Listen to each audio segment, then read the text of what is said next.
Hi everyone, అందరూ బాగున్నారా అండి? సో ఈరోజు వ్లాగ్ ఏంటంటే, నేను ఇప్పుడు కర్రీ చేస్తున్నాను, బెండకాయ టమాటో కర్రీ. సో కొంచెం ఇలా ఆయిల్ వేసుకున్నాను. ఫస్ట్ ఆఫ్ ఆల్ బెండకాయలు వేయిస్తాను అనమాట. సో కొంచెం ఇలా ఆయిల్ వేసాను, అంతే. ఆ జిగుటునేసి వెళ్ళిపోతుంది అనమాట, బాగుంటుంది. అలాగనే వేస్తే కర్రీ టేస్ట్గా ఉండదు. సో ఇలా వేయించుకోవాలి. ఇదంతా జిగుటునేసి వెళ్ళిపోతే మనకి కర్రీలో బాగా వస్తుంది.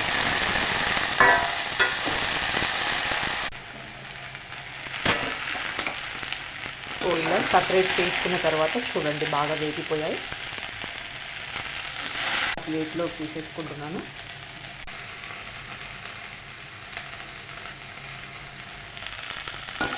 ఇలా చల్లరనివ్వాలి. ప్లేట్లోకి సపరేట్ చేసాం కదా, ఇప్పుడు పెనంలో మళ్ళీ ఆయిల్ వేసేసుకొని పోపు పెట్టేసుకుందాం. తగినంత ఆయిల్ వేడైందండి. సో పోపు దినుసులు వేసేసుకున్న తర్వాత ఇలా సన్నగా కట్ చేసుకున్నాం.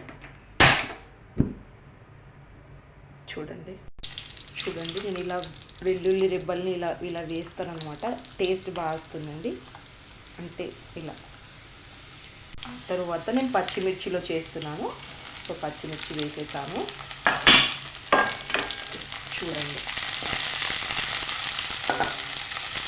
పచ్చిమిర్చి ఇలా మెదుక్కున్న తర్వాత ఇవి వేగనిద్దాం. కొంచెం పసుపు వేద్దామండి. పసుపు వేసేసాను. సో వేసేసాను, కలిపేసుకుందాం. సింపుల్గా బెండకాయ టమాటో. నా దగ్గర కరివేపాకు అయిపోయిందండి. సో కరివేపాకు కూడా వేసుకోండి, చాలా టేస్ట్ వస్తుంది. ఎస్పెషల్గా మనం బెండకాయ టమాటో చేస్తే మనకి ఇది కరివేపాకు వేసుకుంటే చాలా బాగా వస్తుందండి. ట్రై చేయండి.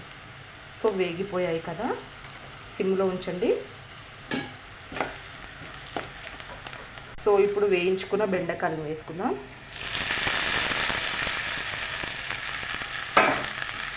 సో వేసేసి ఇలా మెత్తేసుకుంటున్నానండి.